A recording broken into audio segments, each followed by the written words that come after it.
इथे फक्त दागिने नाही तर पिढ्यानपिढ्यांचा विश्वास मिळतो. परंपरेची झळाळी आणि विश्वासाची खात्री.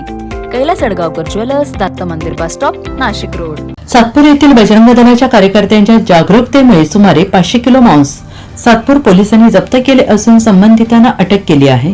सातपूर येथील एका दुकानात गोमांस विक्रीसाठी येणार आहे, त्यानुसार संबंधित कार्यकर्त्यांनी सातपूर येथील हयात हॉटेलच्या पाठीमागे प्रत्यक्ष पाहणी केल्यानंतर ही घटना समोर आली आहे. सातपूर पोलीस ठाण्यातील अधिकारी कर्मचारी दाखल झाले असून पोलिसांनी पशुवैद्यकीय अधिकाऱ्यांमार्फत तपासणी केली असून संपूर्ण अहवाल लवकरच पोलिसांना सादर होणार आहे. मांस विक्रीचा परवाना आहे की नाही याबाबत तपास सुरू आहे. श्रीराम जय श्रीराम. आज दिवशी बजरंगदलतर्फे परत एक या यादीकडनं कारवाई करण्यात आली आहे. आज जवळपास सकाळच्या सुमारास आम्हाला एक माहिती मिळाली की इथं आपली गोमाताची कटिंगद्वारे कत्तलखान्यातून येऊन ते पार्सल इथं येणार आहेत. आमच्या बजरंगी लोकांनी तात्काळ त्या घटनास्थळी धाव घेऊन तिथं कारवाई केल्यानंतर तिथं 500 किलोचं गोमांस आढळण्यात आलं. बरेचसे कारवाई केल्यानंतर आम्ही वारंवार सांगतो आहेत की या यादींकडनं आपल्याला गोमातेचं संरक्षण व यांची कशी ताकदीने आपली यांची गोमाता हत्या कमी होईल यासाठी वारंवार प्रयत्न करत आहोत.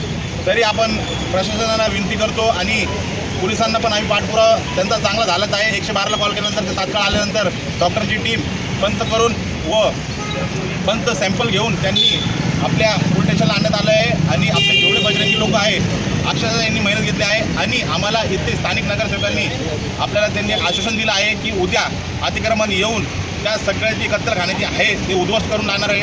आणि हे पहिलं प्रश्न येतं की ही जागा वन विभागाच्या खात्यात आहे, तरी यांना भाडेतत्त्वावर कोण देतं याचा सगळ्यात मोठा प्रश्न आहे.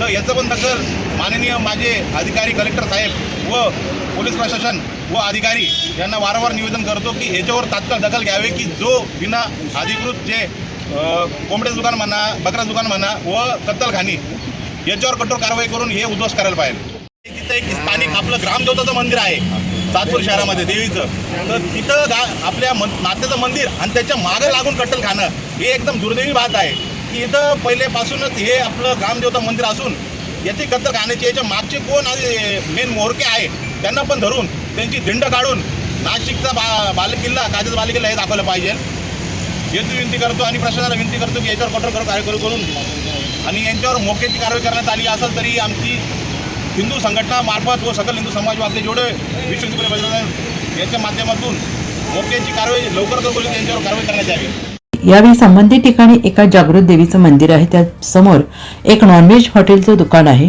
नागरिकांच्या भावना लक्षात घेत हॉटेल आणि मटणाचे दुकान बंद करण्याची मागणी देखील यावेळेस होताना दिसली आहे. पोलिसांनी या घटनेबाबत कठोर भूमिका घेतली असून यातील कुठल्याही आरोपीला पाठीशी घातलं जाणार नाही असं आश्वासन दिल्यानंतर बजरंग दलाच्या कार्यकर्त्यांनी मोकळा श्वास घेतला आहे. या प्रकरणी वरिष्ठ पोलीस निरीक्षक प्रकाश अहिरे यांच्या मार्गदर्शनाखाली तपास करत आहेत. एनसीएन न्यूजसाठी सिद्धार्थ लोखंडे, सातपूर.